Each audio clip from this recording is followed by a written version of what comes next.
السلام علیکم ورحمۃ اللہ وبرکاتہ۔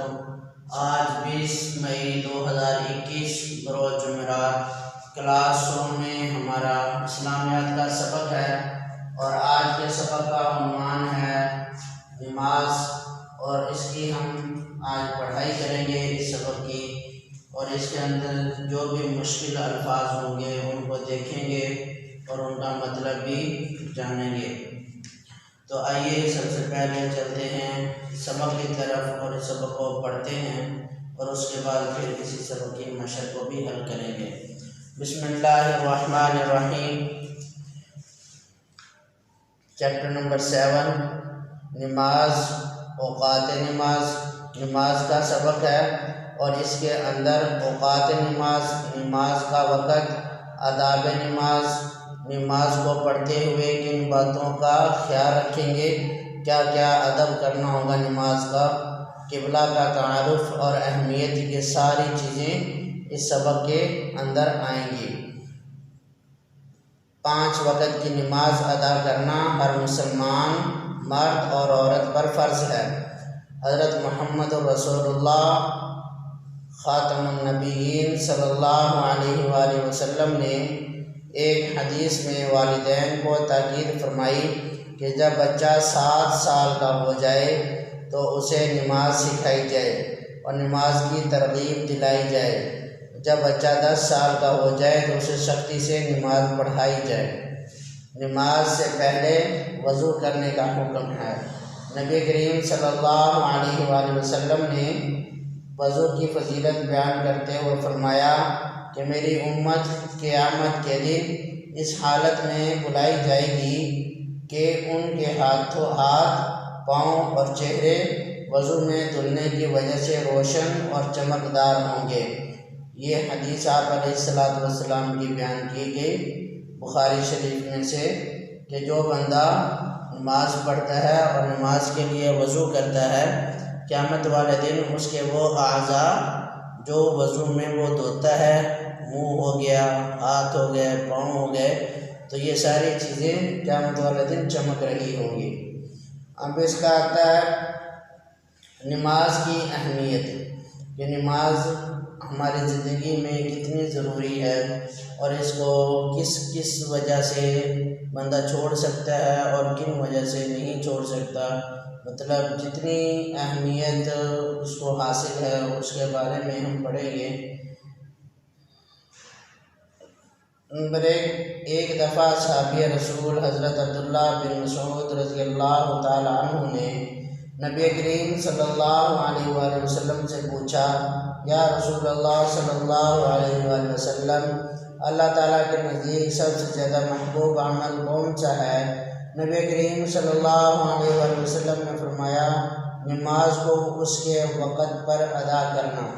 سب سے بہترین عمل نبی علیہ السلام کے سامنے یہ ہے کہ بندہ نماز کے وقت کے اندر ہی نماز ادا کرے۔ جیسے نماز کا وقت ہوا، اذان ہوئی تو فوراً اگر مرد ہے تو وہ مسجد میں جا کر نماز ادا کرے، اگر عورت ہے تو وہ گھر میں ادا کرے، مطلب اگر لڑکا ہے تو وہ مسجد میں جائے اور وہاں نماز ادا کرے، اور اگر لڑکی ہے تو وہ گھر میں بیٹھ کر نماز ادا کرے۔ یہ اس پر لازم اور ضروری ہے کہ جب ہی اذان کا وقت ہو، اذان شروع ہو تو نماز کی تیاری میں لگ جائے۔ صحابی رسول صلی اللہ علیہ وآلہ وسلم حضرت ابو ذر رضی اللہ تعالی عنہ فرماتے ہیں کہ ایک مرتبہ نبی اکرم صلی اللہ علیہ وآلہ وسلم سردی کے موسم میں باہر تشریف لائے اور پتے درختوں سے گر رہے تھے۔ آپ صلی اللہ علیہ وآلہ وسلم نے درخت کی ایک ٹہنی ہاتھ میں لی، اس کے پتے اور بھی گرنے لگے۔ آپ صلی اللہ علیہ وآلہ وسلم نے فرمایا، اے ابو ذر، مسلمان بندہ جب اخلاص سے اللہ تعالیٰ کے لیے نماز پڑھتا ہے تو اس کے گناہ ایسے ہی گرتے ہیں جیسے یہ پتے درخت سے گر رہے ہیں۔ جب بندہ کوئی صحیح نیت کے ساتھ، صدق دل، پکے ارادے اور خالصتاً اللہ کی رضا کے لیے خوشنودی کے ساتھ نماز پڑھتا ہے تو اس کے گناہ ایسے جڑتے ہیں جیسے سوکھے پتے درخت سے جھڑ رہے ہوں۔ نبی کریم صلی اللہ علیہ وآلہ وسلم نے ایک مرتبہ ارشاد فرمایا، بتاؤ اگر کسی شخص کے دور دراز دروازے پر ایک نہر جاری ہو جس میں وہ 5 مرتبہ روزانہ غسل کرتا ہو، کیا اس کے بدن پر کچھ میل باقی رہے گا؟ صحابہ رضوان اللہ تعالیٰ علیہ اجمعین نے عرض کیا کہ کچھ بھی باقی نہیں رہے گا۔ آپ علیہ السلام نے فرمایا کہ یہی حال 5 نمازوں کا ہے کہ جو بندہ ایک ہی نہر میں یا ایک ہی دن میں 5 دفعہ نہا لیتا ہے تو اس کے بدن کی تمام میل کچیل اتر جاتی ہے اور بدن صاف ہو جاتا ہے۔ اسی طرح آپ علیہ السلام نے تشبیہ دیتے ہوئے فرمایا کہ جو بندہ 5 دن میں 5 وقت کی نماز ادا کرتا ہے تو اس کی روح گناہوں سے بالکل پاک صاف ہو جاتی ہے، اور نمازوں کی برکت کی وجہ سے اللہ تعالیٰ نے ان کی وجہ سے گناہوں کو ختم کر دیتا ہے۔ رسول صلی اللہ علیہ وسلم نے جماعت کے ساتھ نماز پڑھنے کی بہت زیادہ ترغیب دی، چنانچہ صحابی رسول حضرت عبداللہ بن عمر رضی اللہ تعالیٰ عنہ سے روایت ہے کہ رسول اللہ صلی اللہ علیہ وسلم نے فرمایا، باجماعت نماز اکیلے نماز پڑھنے سے اجر و ثواب میں 27 درجے بہتر ہے۔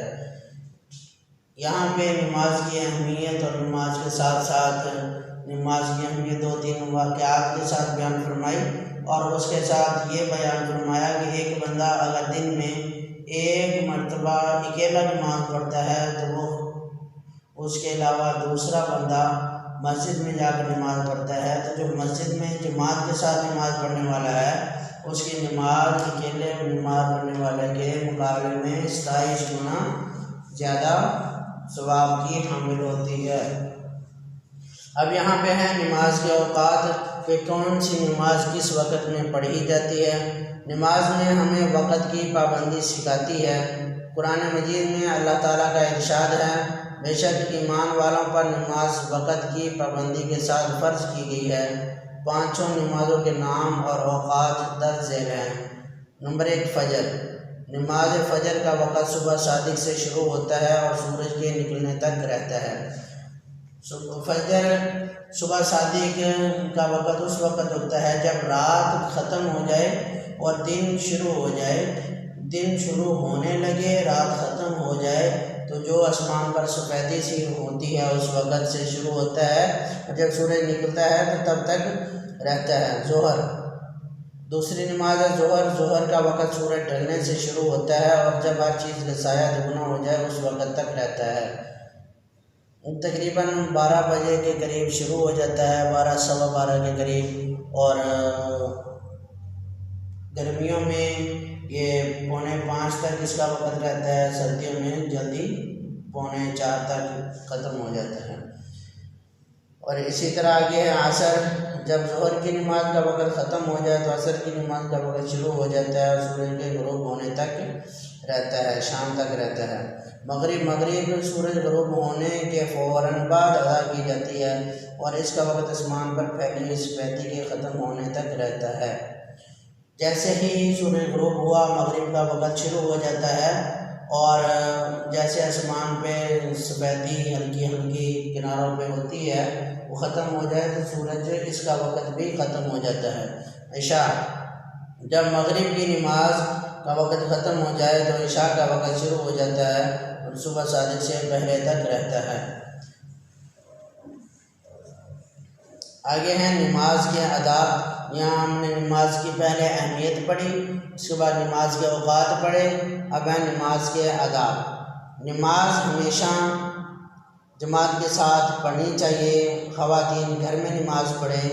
نمبر 2، باجماعت نماز میں صفوں کی درستی کا پورا اہتمام کرنا چاہیے۔ نماز نہایت اطمینان اور سکون کے ساتھ پڑھنی چاہیے۔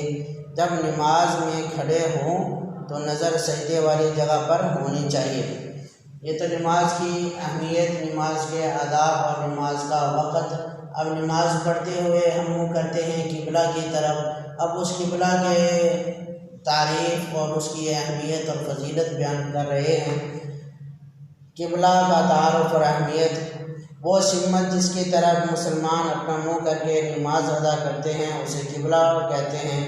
مسلمانوں کا قبلہ بیت اللہ یا خانہ کعبہ ہے جو مکہ معظمہ میں ہے۔ تمام دنیا کے مسلمان اسی کی طرف منہ کر کے نماز ادا کرتے ہیں۔ قبلہ کی طرف منہ کیے بغیر کوئی نماز ادا نہیں ہوتی۔ حضرت ابراہیم علیہ السلام اور ان کے بیٹے حضرت اسماعیل علیہ السلام نے اللہ تعالیٰ کے حکم کے مطابق خانہ کعبہ کو تعمیر کیا۔ ان کے دور میں یہی قبلہ تھا، بعد میں اللہ تعالیٰ نے بیت المقدس کو قبلہ قرار دیا۔ آپ صلی اللہ علیہ وآلہ وسلم کے دور نبوت میں ایک بار پھر بیت اللہ کو قبلہ قرار دے دیا گیا۔ اب قیامت تک مسلمانوں کے لیے یہی قبلہ ہے۔ مسلمان نہ صرف نماز میں قبلہ کی طرف منہ کرتے ہیں بلکہ قربانی کے وقت بھی جانور کا رخ قبلہ کی طرف کیا جاتا ہے۔ احترام قبلہ کی وجہ سے نبی کریم صلی اللہ علیہ وآلہ وسلم نے اس طرف منہ یا پشت کر کے پیشاب کرنے سے منع کیا، چونکہ تمام مسلمان قبلہ کی طرف منہ کر کے نماز ادا کرتے ہیں، اسی لیے مسلمانوں میں اتحاد کی علامت ہے۔ قبلہ کی تبدیلی کا حکم شعبان 2 ہجری میں نازل ہوا۔ جس مسجد میں نماز ظہر کے دوران یہ حکم آیا اسے مسجد قبلتین کہتے ہیں۔ یہاں اس میں ہم نے قبلہ کا تعارف اور اس کی فضیلت اور اس کی اہمیت کو پڑھا۔ اب اس میں چند مشکل الفاظ ہیں، ان کے معنی دیکھ لیتے ہیں۔ الفاظ ہے ترغیب، اور اس کا معنی ہے شوق دلانا۔ کسی بھی چیز کی ترغیب دینا، اس کا معنی ہے شوق دلانا۔ اعضاء کہتے ہیں جسم کے کسی بھی حصے کو جن حصوں کو وضو میں دھویا جاتا ہے۔ پشت کہتے ہیں کمر کو، پیٹھ کو۔ پیشانیاں، چہرہ جمع ہے پیشانی کی، یہ جو ماتھا ہوتا ہے اس کو پیشانی کہتے ہیں۔ بیت المقدس، مسجد اقصی جو فلسطین میں ہے، مسلمانوں کا پہلا قبلہ۔ اتحاد، ایک ہو جانا۔ تو آج کا ہمارا سبق یہ تھا کہ نماز کے سبق کی پڑھائی، نماز کا وقت، نماز کے آداب، نماز کے اوقات اور نماز کی اہمیت اور فضیلت صحابہ کرام کی زندگی سے، اور اس کے بعد قبلہ کا تعارف اور فضیلت اور اہمیت آج ہم نے پڑھا۔ اگلے سبق میں پھر ملاقات ہوگی۔ السلام علیکم ورحمۃ اللہ وبرکاتہ۔